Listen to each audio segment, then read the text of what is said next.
are saying no smokers, not just no smoking. From this month, for example, the American removal and storage company U-Haul says it will stop recruiting people who are nicotine users in the 21 states where such discrimination is allowed.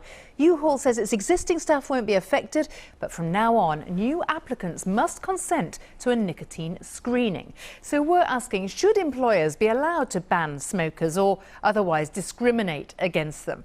And I'm joined here in the studio by Don Bryden, the owner of a training and recruitment business in Swindon, outside London. Stephanie Hare is with us, a researcher whose book on the ethics of technology comes out this year. And on the line from New York, Natalia Melman-Petrozella, who's an associate professor of history at the New School in New York. Thanks all for joining us. Don, I'm going to come to you first because you've actually done something. You've made a difference. Have you discriminated? I don't believe I have. I believe the current way of looking at it is we're actually discriminating against the non-smoker. And the reason why I say that is purely because the non-smoker doesn't get the time in lieu that a smoker gets while they go out and have a smoke during working office hours. So I've looked at giving our non-smokers an extra 4 days. And I'll give you an example, Philippa. If you take a smoker taking 3 10-minute smoke breaks a day, over a 5-week working week, 8 hours a day, that equates to a staggering 16.25 days taken in lieu of just smoking. So I've said, right, let's break that down to a third, which is 5 days, and break it down even more. I've offered our non-smokers 4 extra days.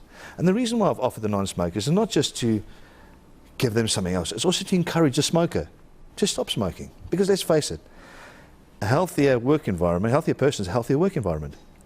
We've tried to put across to our smokers, and bear in mind, I smoke myself. Try to give up. That's important to say. Try to give up, and I'm still trying, never stop stopping. But I've tried to look at our smokers, I'm trying to look at them and say, well, we understand that it's a habit, we understand that it's an addiction. There's no way that I could turn around to say a good employee won't work for me if they smoke. What I'm looking at is trying to help them to stop smoking, to be a little bit more productive within the business place. Not again to say that they aren't productive itself, but what I'm saying is if you're taking those extra 16 days, there is definitely a productivity difference between the non-smoker and the smoker. I'm going to come back to you in a bit to ask you about how your staff see it, and we have a lot of reaction online as well. Stephanie Hare, though, to bring you in, you're looking, aren't you, at the way that employers, companies can monitor their staff's private lives now. Yeah. Their behaviours.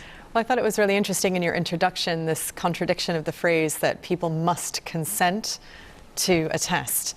Because if you must consent to something, then there's really, it's not a question of consent. It's pretty black and white. This isn't about your free will. Your employment is conditional upon you agreeing to allow somebody to have your body data, e.g. to test your blood for smoking, right? So I guess I would just ask, where do we draw the line? If it's smoking now, does it become alcohol next? Is it tea breaks? I mean, I work here in the United Kingdom, and the amount of time people spend in offices just making tea is, you know, potentially bad for productivity, but also really good if you wanted to measure productivity in different ways, such as the conversations that people have when they're taking a break. Already, there is a lot to talk about. Natalia, in New York, you're listening to this. What's your first thought about what U-Haul has done, for example, saying from now on, where it's allowed legally, we're not going to take smokers? Yeah, I think that the U-Haul decision is a really negative one, and that's because this is not just a corporate wellness policy. Smoking in the U.S. and in other places is concentrated among people who have a lot of other things in society stacked against them. Poorer people, less educated people, LGBTQ folks. And so a decision like U-Haul's to say we're not going to hire nicotine users is not about promoting the health of all these people. It's about promoting productivity and further stigmatizing them. And I think that's a big difference between that kind of program and one that allows access to health promoting activities, whether it's helping people quit smoking or other forms of corporate wellness, that doesn't exclude people but says, hey, we're offering these services to all of our employees. And so I think that is my first reaction. But I think the second point that's really important is corporate wellness is always about primarily promoting the bottom line. But there's some corporate wellness policies which actually also really do help people's individual health and happiness and well-being, as well as productivity. In my mind, the U-Haul example is not one of those.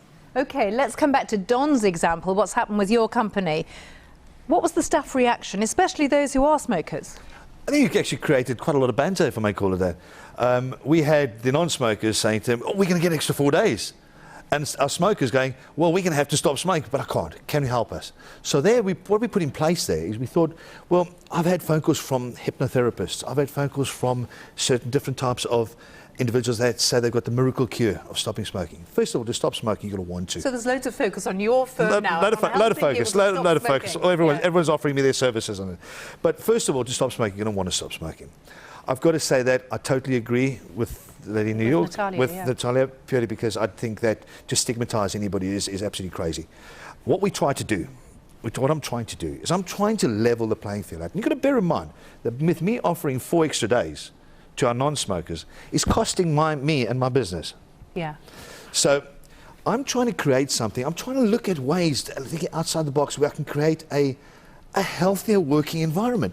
Our staff, I'd like to be able to sit with our staff until we're 80 years old, if that's ever going to happen. But who knows? My whole philosophy is I want to create something for my workers that will also help me to stop smoking. And let's face it, I've got to. Natalia was that's talking a win-win. about. That was the ideal. I've got to lead from the top. Let's have a look at what some of our viewers have been saying, because I put out a question on Twitter about what you think about this. Just a sample of some of the reactions to the fact that smokers take more breaks. You know, Neil Shirtcliffe from Germany, for example, told us on Twitter, unless they can put up with not smoking during the working day, it's none of the employer's business what they do. Smokers have had extra paid breaks and damage the working environment for everyone else, he says, for too long. So actually that is somebody who cares about smokers' breaks. Sunil Kumar from Indonesia says wellness is a noble thought. Going by my experience, smokers, when asked to smoke in special places, end up working for at least 30% less time. They gather in one place, they chit-chat. You can't control the wastage.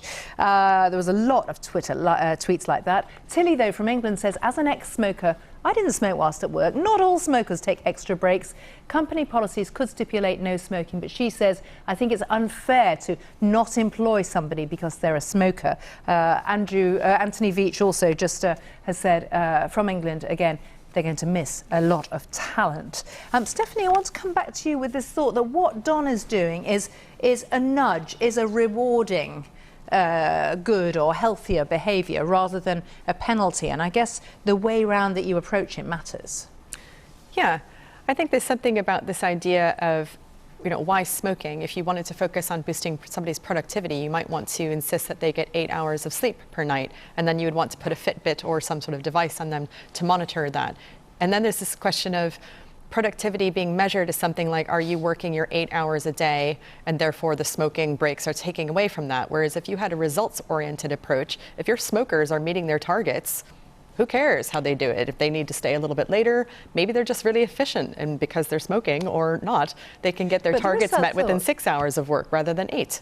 Yeah, and I guess the technology is getting there, or is there already, where employers can tell. I mean, they can tell whether we're, you know, on Facebook all the time at work, or, you know, how many breaks you take. Yep. I carry around a phone which is on BBC Wi-Fi. I guess they can track me.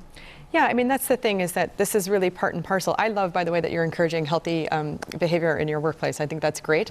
I think it's just maybe about how different companies want to explore this, and not to call out any one company, but just to sort of make us all aware that employers ultimately are about maximizing their profitability, and productivity is something that we're really obsessed with in our consumer capitalist culture, and that's great. But how much of that is actually consent-driven, and it's about the power between workers and employers. And we just want to be really careful that this is being done in a way that respects workers' rights, respects human rights, respects civil liberties and privacy, and is something that workers participate in. So if everybody in your company is feeling happy about this, that sounds like a really successful pilot for you to do, and we can all learn a lot from it. I think the U-Haul thing is a bit different, because that's literally about denying people work, right? And like that's people not being able to support themselves or their families. With Natalia in New York, because I guess from the American point of view, I know that a lot of people get their healthcare there through their jobs, don't they? So keeping premiums down, keeping healthcare costs down, you are talking a lot about corporate bottom lines.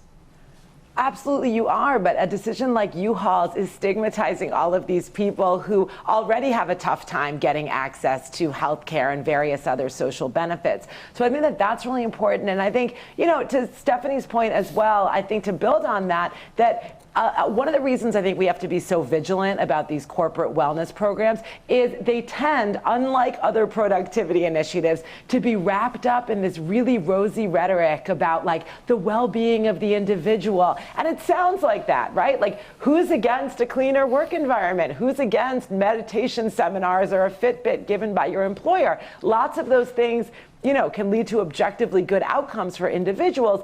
But the PR message around that tends to only focus on that and obscure the ways that actually this is about extracting more labor from individuals. And so that's why I kind of am almost always beating this drum of like, let's pay attention to what corporate wellness initiatives are actually doing. I think Dawn's example is like a much better one than U-Haul's because it's giving something to everybody, but all wellness initiatives are not created equal. And I think we should really be aware of that because the companies will not encourage that level of scrutiny. I just want to bring in, though, a few more tweets. I mean, there's a huge conversation raging around this, I think, from those, Natalia, who say, look, smoking is a personal habit, not a discriminatory thing like gender, race or religious belief. You shouldn't afford smokers any protected status. That came in from Joan.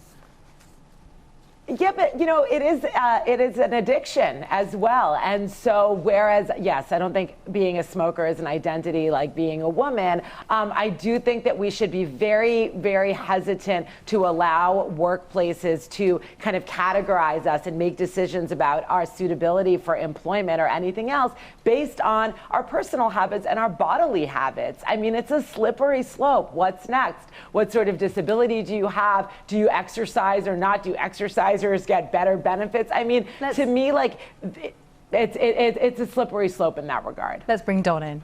I totally agree with what Natalia is saying. I mean, what next? Race, religion, creed, culture? Where do we stop with it? Me personally, I mean, just to recap on what Stephanie said about monitoring a company like myself that I've got, I believe in trust. Our staff, if I can't trust my staff and my staff can't trust me, we've lost in the beginning. But can you imagine, as an employer, saying, OK, the smoking thing worked. What about saying, OK, if you're massively overweight, you're not going to be as productive, you'll take more sick days, therefore you've got to have a weight loss program, and I'll give you a bonus. Exactly why I've taken the steps and gone down the road I've travelled down. We could turn around and say how many chocolate breaks you take every day, and we could start monitoring it. I'm talking about smoking. I'm talking about trying to create... But would you consider other things? Whether I cycle to work, I happen to be a vegan, my carbon footprint is smaller. Not at all. Mine is about smoking and taking smoke breaks. I'm trying to look at the individual, and as we said, this is an addiction. This is a habit. Some people have smoked for 30 years. How can anybody turn around to them and say, you will not work for me if you're a smoker? They could be fantastic. They could be the best person to put across the job. On the flip side of that, the non-smokers, I look at them that are working there. And yes, we might say that one might take 6 hours to do a job and one might take 8 hours. It's not my job to discriminate. If that person that takes 8 hours is working hard. But I also agree the fact that between my office, my working hours, what they do after hours, it's not my position. Well, that's really interesting. Let me come back to Stephanie, who's a bit of a futurologist for us on many occasions. When we look at tech, monitoring, what is our private information and what isn't, do you think we are moving towards the point where companies will expect to have a lot more private data? Yes. I think particularly in a place like the United States where so much of your health care is often linked to your employment status. It's different perhaps in a European country where the social welfare system has decoupled health care from employment. So you can be unemployed and still fully covered here, which is really nice. I think it becomes harder where if you put yourself in the position of the insurer or the employer or even the government who's just looking to do the cost-benefit analysis of this, you would want to reward people who have healthier lifestyles and not necessarily penalize people who are less healthy, but simply to make them aware of how much they're costing the system and perhaps figure that out. The problem is how do you do that in a way that respects people's choices, unique circumstances, rights, etc.? I mean, are we going to all be microchipped? Are we all going to be given a corporate Fitbit or perhaps an NHS Fitbit here in the UK? I've got less than a minute on programme. What do you think we'll be talking about in 5 years if we had a similar debate? If it wasn't smoking, what do you think it would be, Stephanie? I think we would actually start questioning why we're so obsessed with productivity. Why not just focus on not emailing after hours and letting people have their nights and weekends off? Well, that's something. Natalia in New York, just a few seconds. What do you think will be the next big debate? I agree with Stephanie. I see a pendulum swing where we stop having this fascination with the brave new world of technology and all its wonders, and we start asking really tough questions about the cost